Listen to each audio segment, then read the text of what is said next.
Hello everyone, and welcome to the second video all about making my brown and silver Renaissance gown. If you missed part one, it will be linked down below, and I would encourage you to watch that first. It takes you through the rough construction of the bodice, as well as the rough construction of the very complicated sleeves. In this video, I get both of those finished off. I also make some more progress on the skirt, and I put the finishing touches on it, and then at the end, I will share photos of the finished product. I also filmed some of the process of making a hat to go with this ensemble, and drafting the pattern for that hat, as well as some highly speeded up footage of me bedazzling a hairnet to go with this project. So there's a little bit of everything in this video, and I really hope you enjoy, and on that note, I'm just gonna get into it. So it's now another morning. It is currently Wednesday, I think. This week has flown by, and my supposed weekend project has taken a lot longer than a weekend, but that was to be expected once I decided to complicate it so much. But anyway, this is the state of the skirt. And after I said I didn't want to waste all the trim on it, and I didn't want to waste a whole bunch of my canvas inner lining on it because that stuff's expensive, I decided I was going to do it anyway. I've already invested so much material into this project. I really want to make something I'm happy with, and I think that requires investing more material into it too. So what I did is I cut a piece of canvas inner lining that was the same width as the skirt, and then I cut a piece of flannel that was the additional length of the skirt. The canvas I think is 48 inches or 42 inches, and then I ended up cutting a piece of flannel that was 14 inches and seaming them together to form the top, so combined they are the total length of the skirt. I also intentionally placed the flannel at the top of the skirt because it's a bit thicker but also softer, so it's going to form nicer looking cartridge pleats, and it's going to add the bulk the fabric needs to form those cartridge pleats. So regardless of what I ended up doing in terms of lining the skirt to give it more volume, I was definitely going to put some flannel at this top edge just to bulk out those cartridge pleats and make them look nice and girthy. But I wanted the bottom of the skirt to have some volume to it as well, so that's why I decided to line the whole thing. So after I had the lining cut out, I seamed it to the top edge of the skirt with the right sides facing each other, and then I pressed it so the right sides were facing outward, and I top stitched 1 inch away from the edge to secure the layers together. So you can see that stitching here. And then I aligned the rest of the panel. So I went through and I pinned the layers together really thoroughly to make sure nothing would slip around, and you would end up seeing buckling in the fabric because it was a different length than the lining. Once that was done, I went and top stitched all of the trim on. And there are a few little places where the trim actually has issues, so it was a little bit frayed to begin with. So I have to go through and trim that and maybe use some fray check to finish it off. There are also a few little threads that have escaped from my French seams just because I didn't trim them as well as I should have during that step. So I'm gonna have to do a final once over on this skirt once it's closer to completion and make sure that everything is trimmed so it looks nice and sharp. But anyway, once the layers were thoroughly pinned together so nothing would slip, I could top stitch the trim on. I ended up sewing trim so it borders or brackets each edge of the brocade bands. So there's trim on either side of that one and this one. And right now there's just trim on the top edge of this brocade band because it hasn't been hemmed yet, and I haven't decided if I'm gonna add trim to the hem of it just yet. I might, just for consistency's sake, but I also think the hem is going to drag slightly and the trim would get messed up pretty quickly. Also, the trim is kind of folding over at certain spots since we just secured one edge, and if that ends up being a problem longer term, I can sew it down by hand closer to the edge, but I might try ironing it first just to see if heat can force it into submission. So that is the state of the skirt now. It does still have to be hemmed. On the inside you can see all of those stitches from securing the trim on, and I have more trimming to do on the interior. As you can see, there are quite a few threads hanging about. But anyway, once that was done, I marked a line 8 inches away from the top edge, and I folded the fabric inward so it touched that line, creating a 4-inch allowance at the top edge. The reason I did that is just to make the fabric at the top of the skirt even thicker because I really want thick cartridge pleats. If you look at any of Kronench's paintings, and if they're free for use, I will insert some pictures here in this video, but the cartridge pleats are really, really wide, like between 1/4 inch and 1 inch wide. So I ended up settling for something in between that. They're about 1/3 of an inch wide, and to create these, I'm just marking a line 1/2 inch away from the top edge of the fabric, and then I'm marking lines every 3/4 of an inch, and I'm just going through the fabric and back up through the fabric at each line and pulling it taut to create these pleats. So this is one side done. I still have the other side to go. Each side is gathered down to 14.5 inches, and then I have a little piece of thread marking the halfway point of each side. So when this is being sewn onto the bodice, I can align this with the side of the bodice and just have things be a little bit more precise. So I'm also stitching another line of stitching because cartridge pleats require a few lines of stitching to hold them in place, a 1/2 inch below this line, but I'm just doing that by eye. So here you can see where one of my threads has been tied off, and then this one I am leaving free since there's enough length left to pleat the other side of the skirt. But first I have to go through and continue marking. I didn't want to mark the entire top edge because I wasn't sure if my markings were spaced properly, and then if I was going to end up liking the volume that the pleats have, but I'm pretty happy with this. It's not quite what I'd envisioned, but I think it might be even better than I'd envisioned. I was originally going to make the pleats a little bit smaller, but I think the thicker pleats looks kind of interesting, so I'm going to go with it. Even though it might be a little bit harder to sew them onto the bodice because there isn't a lot of tension on them, so I'm going to have to kind of shape them a little bit on my own, but it should be okay. One thing I did just want to show you, I don't know if you'll be able to tell, but how yellow my hands are. Because this is a dark fabric, I've been using chalk to mark it, and it just turned everything yellow. I can actually link these down below. These are the chalk pens that I really, really like. I do have Taylor's chalk somewhere as well, but I find that it's faster to mark stuff with these. But I usually use the white ones because they don't stain. I'm just not sure where my white one is, so I've been using this one instead, and it's turned my hands yellow, it's turned the table yellow. Luckily, it's not transferring to the front side of the fabric, but it is transferring to my thread. Like, this is white thread, and it has been turned completely yellow just by passing through the chalk. It's kind of wild. Speaking of thread, this is a new spool, but for cartridge pleats, I like using an upholstery thread because there's a lot of strain going on this thread, and if the thread breaks at any point when you're wearing the costume, the pleats will quite literally unravel. They will stay secured to the bodice, but they will lose a lot of their shape. So it's really important to use very strong thread, and especially if you're trying to work with longer lengths of thread like I'm doing for this process. I'm just using one piece of thread to go across the entire top edge of the skirt. So an upholstery thread or a thread with a really heavy breaking strength is much better for this process in my opinion. Then for everything except for seams I've been using a maxi lock thread. I've been using this. So this is my preferred hand sewing thread these days, and it is a waxed thread. So I just find it goes through the fabric much smoother and it's much faster to sew with. It's a pretty thin thread too, so you can use a really small eye needle with it, which is great if you're sewing on kind of trims or beads and you need a small needle to pass through them. So I've just been really enjoying this thread. I use this for all the hand sewing on my recent 1860s gown as well. So all of the bows and all of the binding was hand stitched down with this. And I'll link where I purchased this down below as well. It's more expensive than traditional thread, but you also get quite a lot of it. And it really is very nice to hand sew with. And it's kind of weird, the packaging, you actually end up breaking off one end, and then you have this loop of thread here, and you cut the thread across that loop, and then it creates 122 centimeter long strands of thread, which are the perfect length for hand sewing. Anyway, I got off topic. I've been talking for like 5 minutes. I'm going to get back to sewing and hopefully get all of the cartridge pleats done, and hopefully they will look nice by the time I'm finished with them. So the skirt is pleated and it's currently on the floor. I'm going to take care of that in a sec.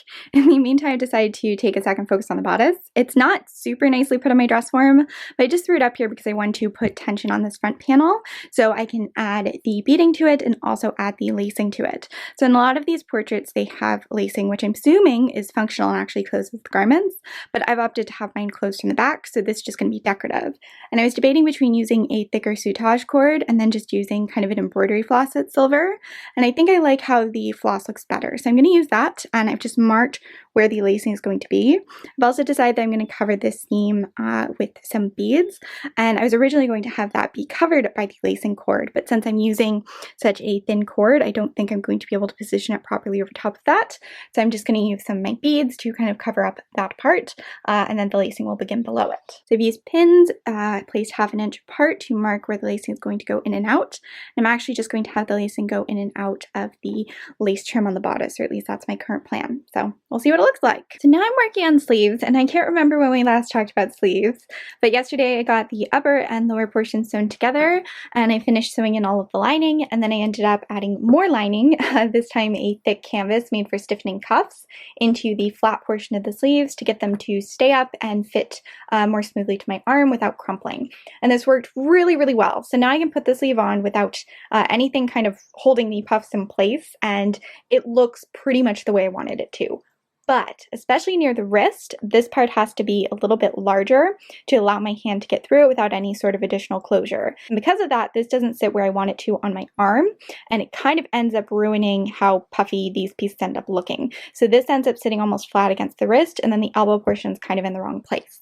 It works, it just requires me to arrange it a little bit more and be kind of cautious of how it looks when it's on, which I really don't like with my costumes. I like them to be as effortless as possible, even though that isn't always successful. So I ended up doing quite a few fittings with the sleeves, and I determined that they fit, and then I ended up cutting off any excess and then sewing the pieces together with a 1/2 inch wide seam allowance, which you can see over here with this guy.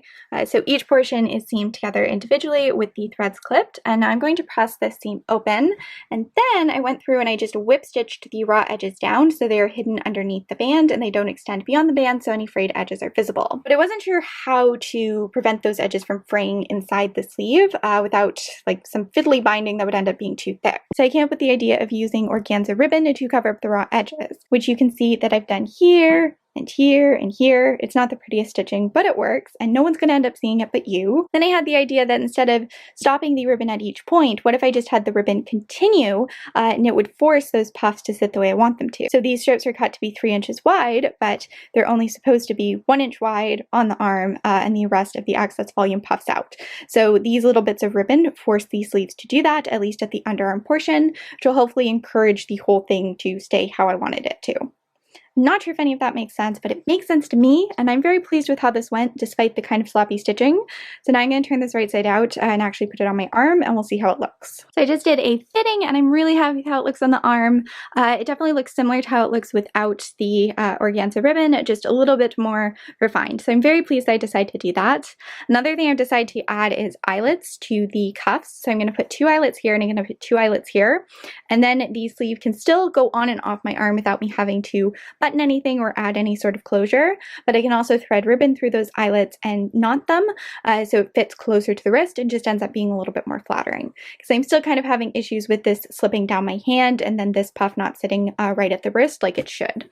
I also have these guys, which are like the cuff arm things that are eventually going to be sewn onto the bottom edge of the sleeve. But first I'm going to repeat this ironing organza ribbon sewing-ish process for the other sleeve so they are identical, and then I can move on. We're dealing with some weird lighting, and for some reason someone downstairs is vacuuming, but I just went ahead and sewed the skirt onto the bodice.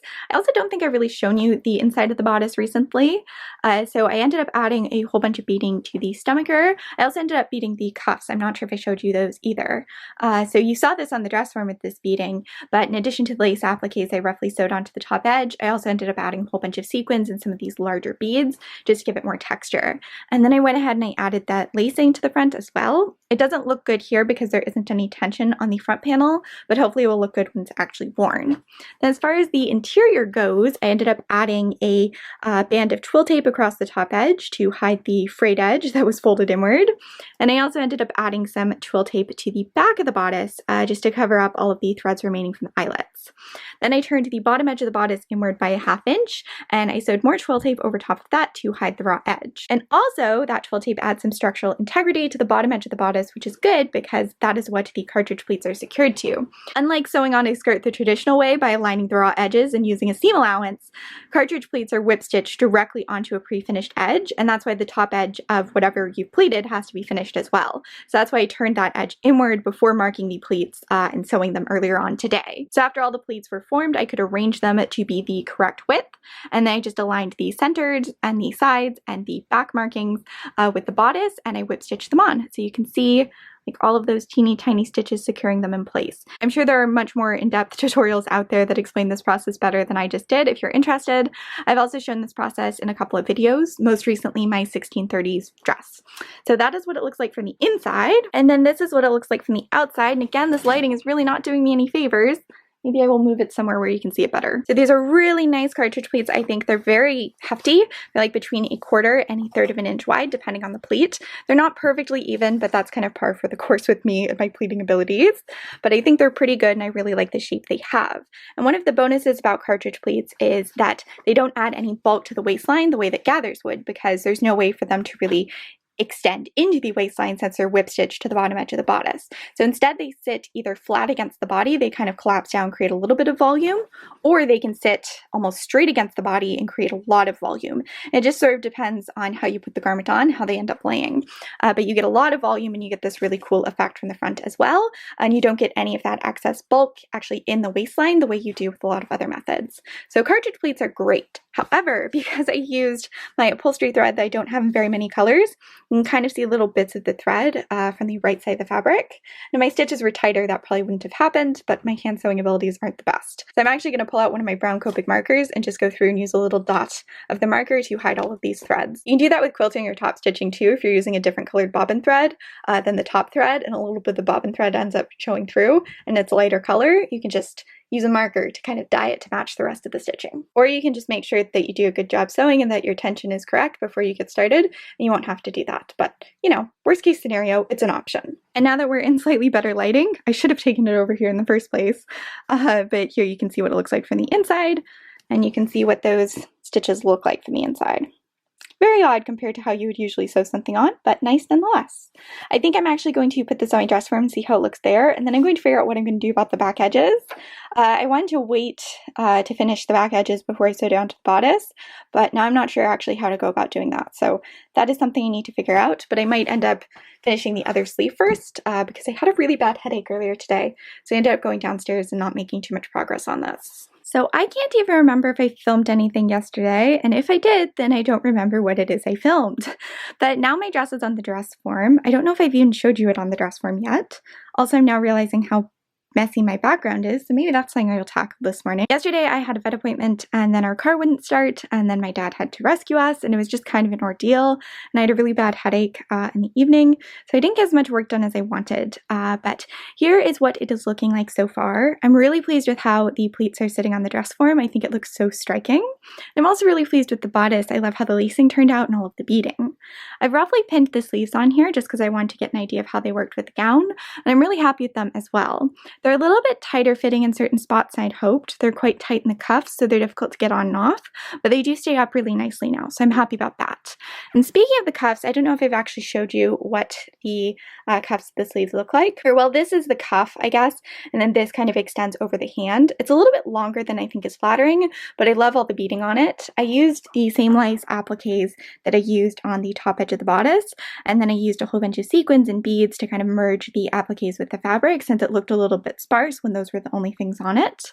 Also, the beading in the applique is quite almost like a slate blue, which works well with the silver trimming, but I want to incorporate more black and browns in it, and I did that with some black sequins and some of these brown glass beads. So I'm really, really happy with the way that looks. I also ended up sewing 2 eyelets, 1.5 inches away from the seam on each sleeve, so there are 4 eyelets on each sleeve in total, and I was originally going to thread elastic through these this way to keep it really tightly formed to my arm, but that didn't really end up working. So I ended up actually just tying the eyelets together with elastic to keep it up, and that really changes the shape of the sleeve in a positive way, and I don't think the elastic is too noticeable. The nice thing about the elastic is that it allows it to stretch over my hand when I'm putting the sleeve on, and then it bounces back to fit relatively tightly around the cuff, as opposed to something like ribbon, which would have to be done up and undone every time I get the project on and off. And though there are a lot of projects I need help getting into, I do like to be as self-sufficient as possible, and I can't tie things up on my wrist without help, so I like that this kind of allows me to circumvent that. So my plan for today is to make the undersleeves. Now, I was originally going to wear chemise underneath this that would have very full floaty sleeves that would provide the volume, or not even volume, but just provide a base for the paned sleeves that you would see underneath them. But the more I think about that, the more difficult I think it will be to get the neckline for the chemise not to show underneath the dress, because this is quite low cut, which means I'd have to have an even lower cut chemise, which would take more fabric than just making the sleeves, and I don't think it would be a particularly versatile garment. Though I'm very conflicted since from the beginning I was planning on having a chemise underneath this. So I'm still, I guess, debating about that, but my current plan, or what I'm leaning towards doing, is just creating a very flowy full sleeve, and then sewing the top edge of that sleeve to the top edge of these sleeves I've already made, and then inserting them both into the arm side of the bodice at the same time.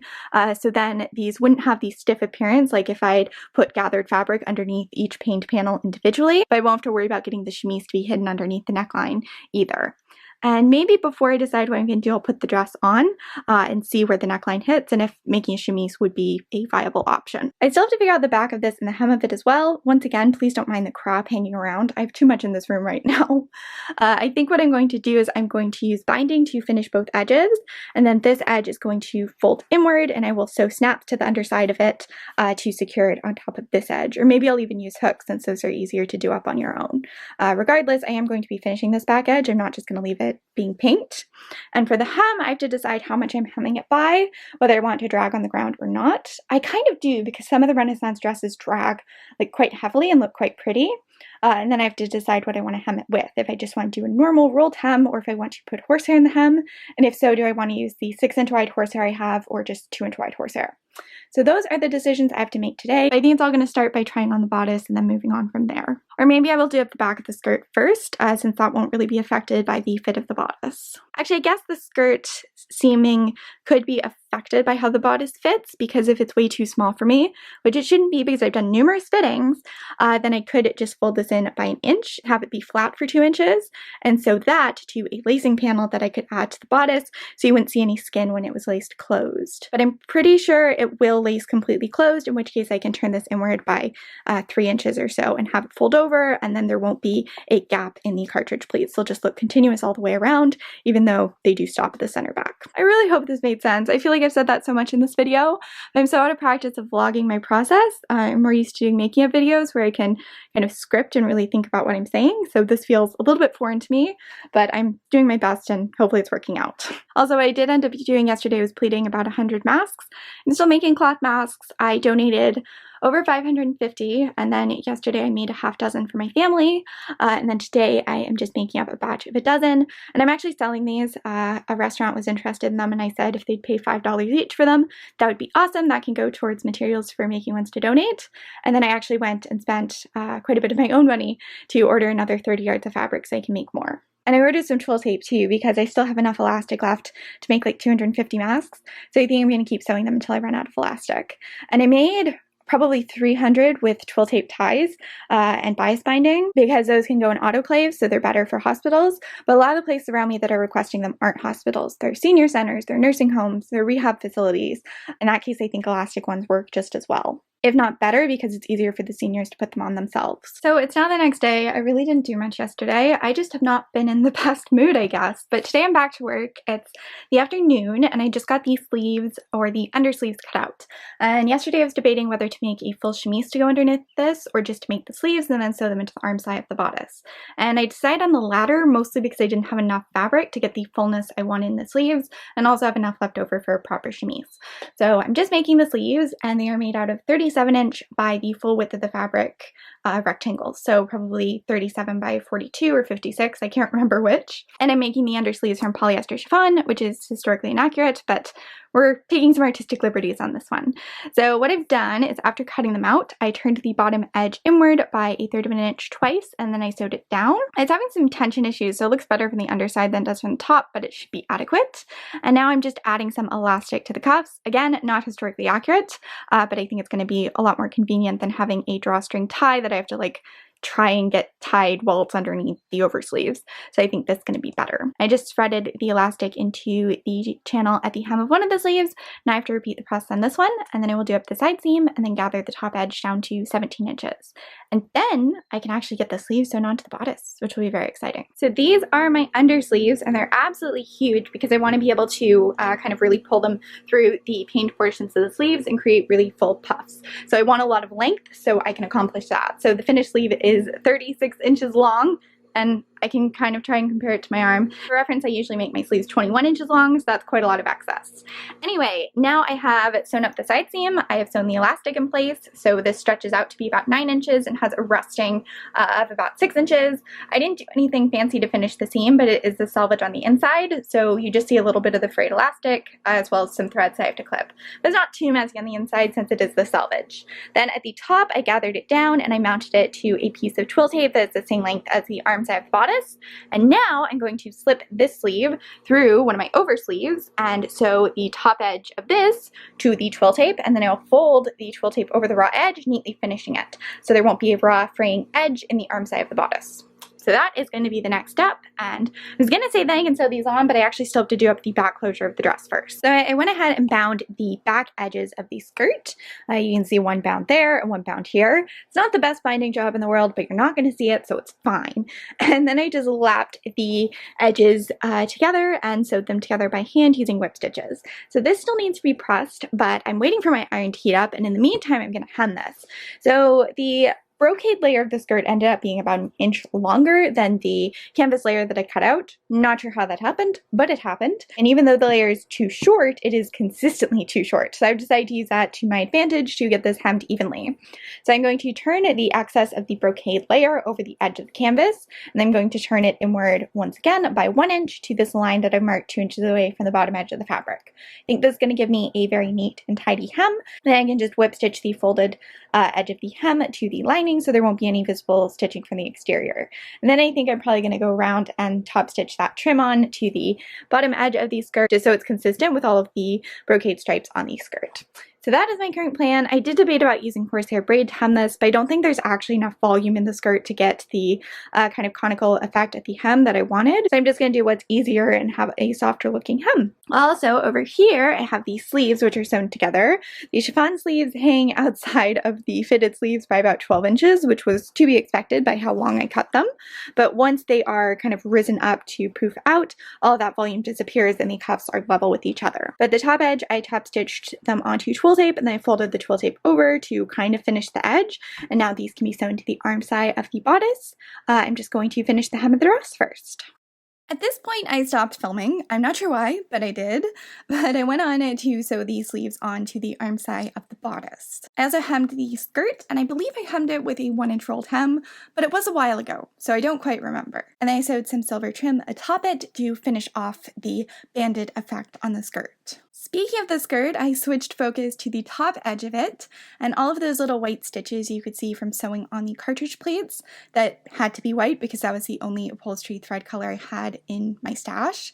I went over with a Sharpie just to darken them a little bit to make them less noticeable. I also sewed a modesty panel into the back, and I believe the final dimensions of this were 7 inches by 13 inches. And it's just a rectangle that I whip stitched into the back and whip stitched to the top edge of the skirt that lapped over as well. Here is the finished interior of the bodice, in case you were curious. It's relatively tidy, I would say, though not perfect, since I didn't opt to line it. From a distance, here's what the dress looks like, and now I'm going to take you through a little bit of the process of making accessories to go with this. So now I'm switching my focus to the head decorations. It's not really headpiece. Well, half of it's a headpiece, but it's more than just a headpiece. In a lot of Crenange paintings, ladies were shown wearing beaded hairnets with these interesting hats. The hats almost look like berets, but with weird angular double brims. I definitely wanted to attempt one for myself and have a sparkly hairnet beneath it. To serve as a base for that, I bought a gray crochet hairnet from Amazon. Then I padded out a hat block with a petticoat and covered it with a garbage bag to get a big enough base that the hairnet would have tension on it, meaning that the openings in the crochet were more prominent. Where the crochet material met, I glued down a rhinestone. This means there ended up being a rhinestone placed almost every 1/4 inch or so, and I used a mixture of 8mm black rhinestones and 3mm clear ones. The larger ones were placed by hand, but the tiny ones were picked up and applied with the rhinestone tool, which is basically a blob of wax on a plastic stick. The wax sticks to the rhinestone and lifts them. You can get these on Amazon, make your own at home, or just use a birthday candle or crayon, which is less glamorous but works almost as well. And of course, the glue I'm using is Clear E6000. It's featured in a lot of my videos recently, because it's good stuff. Well, sort of, not really. It's actually really bad for you, but it's good at gluing things together. Almost too good, in fact. I spent half an hour peeling the hairnet away from the garbage bag because the E6000 sort of glued them together. But that was nothing compared to the 2 hours I spent embellishing it. Yeah, this took a long time. But eventually it was done, and now onto the hat. I draft my hats through trial and error, and I generally start off by cutting a circle of paper that is wider than my desired brim dimension. I mark the center line, then cut a smaller hole in the center where my head will go. In this case, that hole was originally cut too small, so I made it bigger. Then I positioned the paper on my head and plot out the alteration plans based on how it looks in a mirror. Those plans are marked on the paper with pencil, then I try it on again and continue to make changes until I'm happy with it. I usually use a Sharpie to define the lines I like best, then a contrasting color to mark the final lines. If the paper gets too cluttered in this process, I'll trace it onto a new sheet and carry on. In this case, the hat has a double brim, so I'm using different colors of markers to mark the different brim shapes on the same piece of paper. And if that sounds confusing to you, trust me, it was more confusing for me.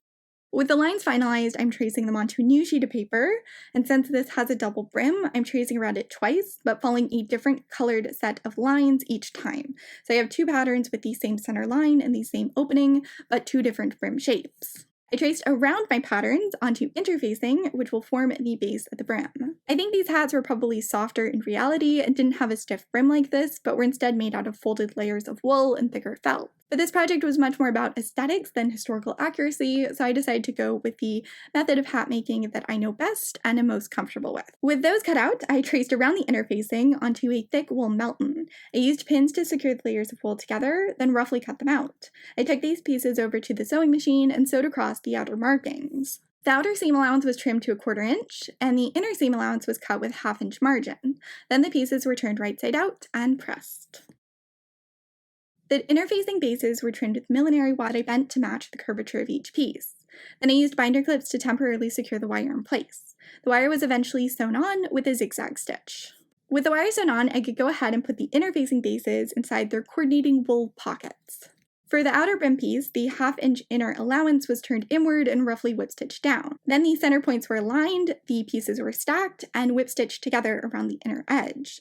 The raw edges should be sandwiched between the brim layers and no longer visible. I didn't film the rest of the process because I wasn't trying to make a tutorial at the time, but I basically made a beret from wool and lined it with the polyfile used for the rest of the dress, so all of the interior edges were finished. And a beret pattern is just a circle for the top with a circle for the bottom that has a circle cut out the center, big enough for your head.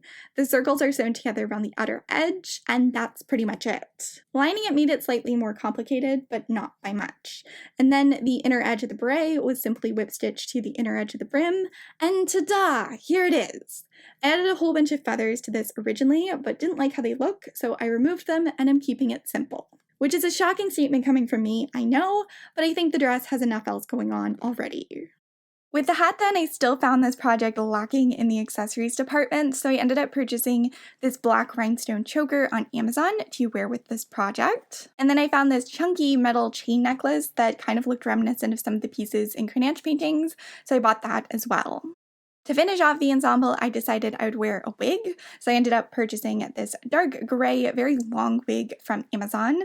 It's not a super high quality wig, and it gave me a lot of trouble when I tried to style it. I'd hoped to film the styling process, but it just became too long and too frustrating for me to bother. So I don't have any footage of styling it, but I ended up just braiding it and then teasing the rest of it and sticking it in a hairnet to kind of get the effect I was looking for. And here is everything worn together. I was having some camera troubles on the day I photographed this. For some reason, all of the full body shots came out horribly blurry. Like when I zoomed in, it was focused. When I took test shots, it was focused. But all of the full body shots when I was in the costume are just horrible. And I tried using a timer. I tried having someone manually take the photos for me. I tried using a remote and it just did not want to cooperate. But hopefully this is a good enough representation of how it looks on me and I can get better photos of it in the future. Though it wouldn't behave for the full body shots, I am really pleased with the portraits of this ensemble. I definitely tried to mimic that Crenach style and I'm not sure how much success I had, but I'm really pleased with how the dress looks in these pictures. Overall, I'm really pretty happy with this dress. I think the sleeves are really cool. I really like the details on the bodice. I really like the fit of the bodice and the amount of volume it has coming out for the waist. I did find it a little bit difficult to lay out the skirt though, just because it didn't have the amount of volume I'd really hoped to get that cartridge-like effect. So I kind of wish the skirt had almost double the amount of volume, but I didn't have enough fabric to accomplish that and I wouldn't have had enough trim to accomplish that either. I also think the sleeves could be like an inch shorter so you at least see some of my hand, but if we ignore those two things, I'm really happy with this dress and happy with how it looks. I know some of you weren't a huge fan of this fabric combination, but I really love it and I really love how it turned out. But I would love to know your thoughts in the comment section down below. So that is it for this video. Thank you so much for watching. I really hope you enjoyed. I know I enjoyed making it. Hopefully I can get back into the habit of doing vlogs like this in the future and document some of the projects that I make that don't necessarily get a lot of screen time. I'd love to know your thoughts down below, and if you enjoyed this, giving it a like and a comment really helps me out. But before I go, I did just want to give a huge shout out and thank you to all of my wonderful, very patient patrons. Without them, I wouldn't be able to make videos like this or be able to make projects like this. So I really appreciate their support, or your support if you're one of them. I'll have a whole bunch of their names on screen, but I also want to give a special shout out to my top tier patrons, who are Jordan Carpenter, Sharon Cyrith, Mo Quintana, Courtney F., Tracy Smith, Dot Cosplay, Sharon Wigham, Alex Perez, and Cass. Thank you all so much for your support, and thank you all for watching, and I'll talk to all of you very soon.